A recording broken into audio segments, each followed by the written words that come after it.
So here we have Mark Levin. He just went through the 25th Amendment. He read through it entirely, finding that the real meaning constitutionally of impeachment is for treasonous behavior, not for differences of opinion or differences of policy or anything like that.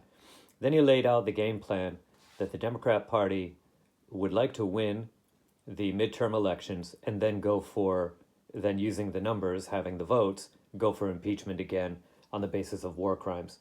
But now we bring in the interviews, retired four-star General Keane to comment on the military and the legal and the safety basis for taking this operation against Iran. This negotiation, and they don't sound like they came to this negotiation with the idea of giving up. He's talking about Iran coming into the negotiation in bad faith. Of all this. Yeah, well, I think they likely came in with the idea that because of the pressure of the Straits of Hormuz, that we would make some concessions and bend to their will a little bit. I think they're pretty naive. It's not the first time, they miscalculated about American resolve and determination, particularly as it's associated with this president, who has a history of not taking any nonsense from them. So we're not surprised. They may be a little surprised. And listen, we got to get rid of this fiction that Galibov and the foreign minister and others that we're dealing with are not of the ilk of the previous leaders. I mean, clearly the other leaders led for a length of time, but they're all the same. That's just the reality of it. Galibov and the guy that's running the IRGC, Ahmad Vahidi, they are from the same stripe. They are hardcore, theocratic, tyrannical, brutal regimists. That's who they are. And this guy Galibov, you know who his best friend in life was growing up? Qasem Soleimani. And they joined the IRGC together. And they've been helping each other throughout their careers until such time as Qasem Soleimani was taken down by the Trump administration. So we shouldn't be that surprised, that they're not taking a deal, because they're hardliners and they expect us to fold our hand. And we're not folding. And the good news is, I respect all the negotiators there, but our backstop, our number one backstop, who I'm confident they were talking to, is President Trump. And he's not going to take a bad deal here from these guys. So on the table certainly was number one issue, nuclear. You do not enrich uranium. You give up all the enriched uranium you have.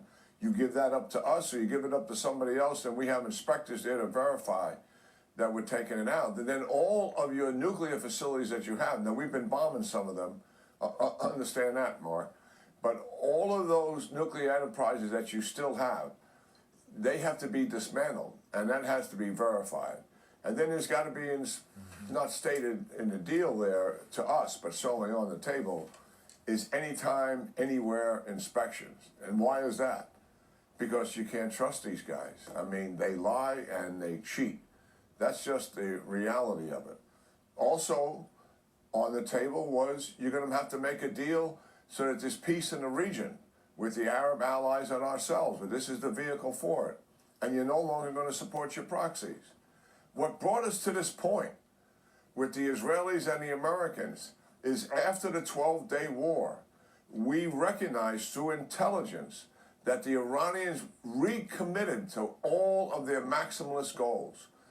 After that, and after Midnight Hammer, that shut down most of their nuclear enterprise. And what does that mean? They began to accelerate the building of ballistic missiles under the ground. China was helping them do this, and they were doing it at a speed that alarmed the intelligence services, and that certainly got the attention of Prime Minister Netanyahu and our president as well.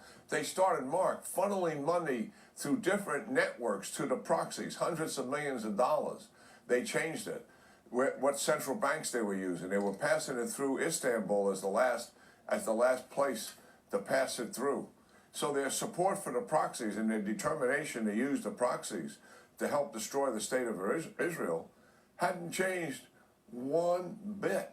And they made a decision to recover the nuclear program, but they had not made a decision to execute it yet because they knew full well we were watching all of it. But the commitment to recover it was made.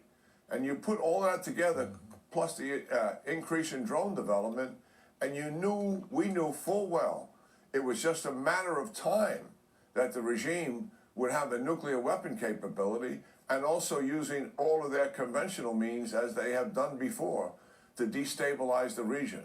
So that clear-eyed thinking on the part of the Prime Minister and our President said, enough is enough. We have got to go after this and stop it once and for all. And that is kind of where we are right here. We'll be right back. All right, so that was part 2 of former retired general, 4-star General Jack Keane on this situation.